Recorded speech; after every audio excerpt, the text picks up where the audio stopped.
विपक्ष के भयंकर दबाव ने आखिरकार बेचारे प्रधानमंत्री मोदी को घुटनों पर ला ही दिया। जो सरकार जातीय जनगणना करवाने के नाम पर विपक्ष पर राजनीति करवाने का आरोप लगा रही थी, आज वही भारतीय जनता पार्टी जनगणना कराने के लिए तैयार है। नमस्कार, मैं हूं आपके साथ प्रगति ठाकुर और आप देखना शुरू कर चुके हैं 4 PM न्यूज नेटवर्क। जो सरकार लगातार विपक्ष पर राजनीति करने का तमाशा करने का आरोप तक लगा रही थी, आज वही विपक्ष के आगे घुटने टेकने को मजबूर है। लेकिन ये घुटने टेकना प्रधानमंत्री मोदी के लिए भारी पड़ता नजर आ रहा है। जी हां, क्योंकि जहां एक तरफ मोदी जी ने ऐतिहासिक फैसला लिया है, वहीं दूसरी तरफ अपने इस फैसले से प्रधानमंत्री मोदी को भारी फजीहत का सामना भी करना पड़ रहा है। तो फिलहाल ऐसा क्या हुआ है जिससे मोदी के फैसले ने ही मोदी को बेइज्जत करके रख दिया है, आपको बताएंगे। और क्यों अब विपक्ष के आगे प्रधानमंत्री मोदी घुटने टेकने को मजबूर हुए हैं, उस पर भी आएंगे। लेकिन उससे पहले आप ये वीडियो देखिए। ये केवल जब मोदी जी के नेतृत्व में वेलफेयर की स्कीम सबका साथ और सबके विकास की भावना के साथ आगे बढ़ रही है, तब बांटने वाले लोग फिर जातीय आधार पर, क्षेत्र और भाषाई आधार पर बांटने की कोशिश चेष्टा कर रहे हैं। भारत को और सनातन धर्मावलंबियों को खास तौर पर इससे सावधान रहना होगा। तो सुना आपने, योगी आदित्यनाथ का ये कहना है कि जब सबका साथ और सबका विकास की बात हो रही है, उसी बीच कुछ लोग जातीय में लोगों को बांटना चाह रहे हैं। और आपकी जानकारी के लिए बता दें कि ये जो बात यूपी के मुखिया योगी आदित्यनाथ ने कही है, ये विपक्ष पर ताना कसते हुए कही है, क्योंकि सदन से लेकर सड़क तक इंडिया गठबंधन लगातार जातीय जनगणना कराने की मांग कर रहा था। तो आप देख सकते हैं, पहले तो खुद योगी आदित्यनाथ ने इस जातिवाद के खिलाफ नजर आ रहे हैं। और केवल योगी आदित्यनाथ ही नहीं, बल्कि ऐसे तमाम बीजेपी नेता हैं जिनके वीडियो अब वायरल हो रहे हैं, जिन्होंने जातिवाद के खिलाफ आवाज उठाई थी। ये भी वीडियो देखिए आप। मैं तो बहुत साफ हूं, डरता नहीं हूं किसी से। ये नेता लोग जो होते, जो अपने काम पर चुन करने आते, वो जात की बात करते आगे, नहीं फलाना जाति चाह। अरे अब यहाँ उत्तर नागपुर में और क्या होता है, तुम्हारे अंदर में है ना, माने कौन से कोसरे और क्या क्या होता है, बावने।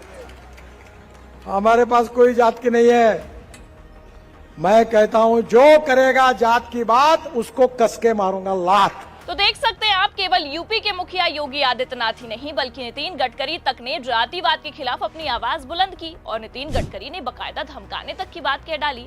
बावजूद उसके मोदी सरकार ने अपने ही साथियों के खिलाफ जाकर विपक्ष के भयंकर दबाव की वजह से जातीय जनगणना कराने तक का फैसला सुना दिया। जी हां, जिसे लेकर विपक्ष ने भी मोदी सरकार की एक न छोड़ी है। राहुल गांधी से लेकर विपक्ष के तमाम नेता मोदी जी के इस फैसले पर समर्थन तो कर रहे हैं, लेकिन प्रधानमंत्री मोदी को भारी बेइज्जत भी करते नजर आ रहे हैं।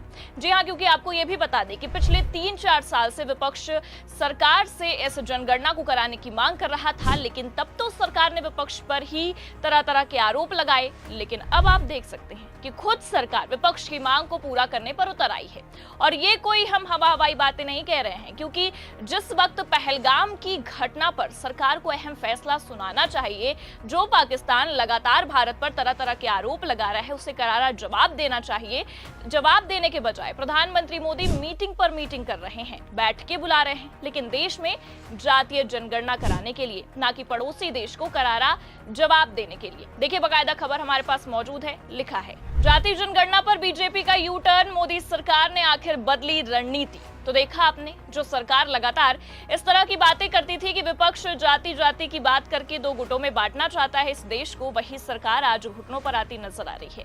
और इतना ही नहीं, बल्कि अपने ही फैसलों से यू टर्न भी मारती दिखाई दे रही है। और सबसे बड़ी बात तो ये है कि इस फैसले को लेने के लिए प्रधानमंत्री मोदी ने बैठकों पर बैठकें की है, ये बड़ा ऐलान किया है। लेकिन बेचारे प्रधानमंत्री मोदी ये कहां समझ पाए कि उनका ये ऐलान उन पर ही भारी पड़ जाएगा, क्योंकि जैसा कि आपने खबर की शुरुआत में ही देखा कि किस तरह से बीजेपी नेताओं ने जातिवाद को लेकर बड़े बड़े दावे किए हैं, बड़े बड़े बयान दिए हैं, विपक्ष को निशाने पर लिया है।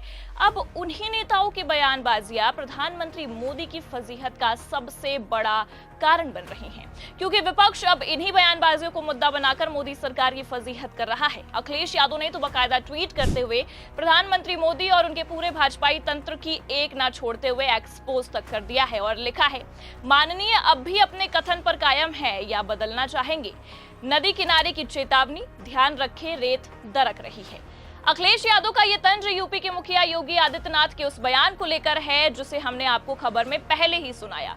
कब वो साफ साफ कहते हुए नजर आ रहे हैं कि लोग जातियों में बांटने की कोशिश कर रहे हैं, लेकिन अब जब खुद की सरकार ने ऐसा कदम उठाया है तो सवाल ये भी उठ रहा है कि आखिर जब अपनी सरकार ने ही लोगों को जातियों में बांटने का फैसला ले लिया है तो क्या योगी आदित्यनाथ प्रधानमंत्री मोदी को लेकर भी इस तरह की बयानबाजियां देंगे? क्या वो प्रधानमंत्री मोदी को भी रावण कहेंगे? क्योंकि इससे पहले विपक्ष को उन्होंने रावण तक कह दिया है, लेकिन यहाँ तो इसका उल्टा होता नजर आ रहा है। जो नेता जाति का नाम आते ही विपक्ष पर टूट पड़ते थे, आज वही नेता सरकार के इस फैसले का समर्थन कर रहे हैं और इस फैसले को ऐतिहासिक बता रहे हैं। लेकिन अब इसी ऐतिहासिक फैसले से खुद पूरा का पूरा भाजपाई तंत्र ट्रोल होता भी नजर आ रहा है। विपक्ष के नेताओं ने तो ये तक दावा कर दिया है कि भले से सरकार मोदी की है, लेकिन सिस्टम केवल राहुल गांधी का चल रहा है, क्योंकि राहुल गांधी के आगे अब प्रधानमंत्री मोदी ने घुटने जो टेक दिए हैं और जातीय जनगणना कराने तक का फैसला ले लिया है। क्योंकि आपको बता दें कि राहुल गांधी ने सड़क से लेकर सदन तक ये लड़ाई लड़ी है। सत्ता पक्ष के लगातार हमले के बावजूद भी राहुल गांधी ने सरकार को अपने आगे घुटने टेकने को मजबूर कर दिए हैं। पहले आप ये वीडियो देखिए। ये सब गालियां खुशी से खाऊंगा, क्योंकि महाभारत की बात हुई तो महाभारत में अर्जुन को सिर्फ मच्छी की आंख दिख रही थी, उसी प्रकार मुझे सिर्फ मच्छी की आंख दिख रही है। जाति जनगणना हम करा के दिखाएंगे। खत्म।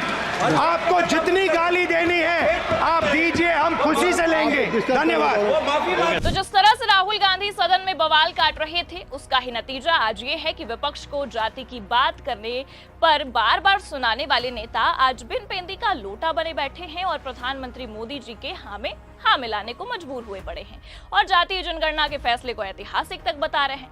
खैर, अब इस पूरे मामले और भाजपाइयों के बदलते रंग को देखते हुए ये तो साफ जाहिर है कि विपक्ष की एक आवाज ने केंद्र की सत्ता में बैठी मोदी की कुर्सी को भी नीचे गिराने पर मजबूर कर दिया है। और सबसे बड़ी बात तो यह है कि मोदी सरकार ने भले से यह फैसला लिया है, पर इस फैसले को विपक्ष के साथ साथ राहुल गांधी की एक बड़ी जीत माना जा रहा है। देखिए, बकायदा हमारे पास खबर मौजूद है, उसमें लिखा भी है, राहुल गांधी की ऐतिहासिक जीत, बीजेपी को झुकना पड़ा, जातीय जनगणना पर जीतू पटवारी का बड़ा बयान।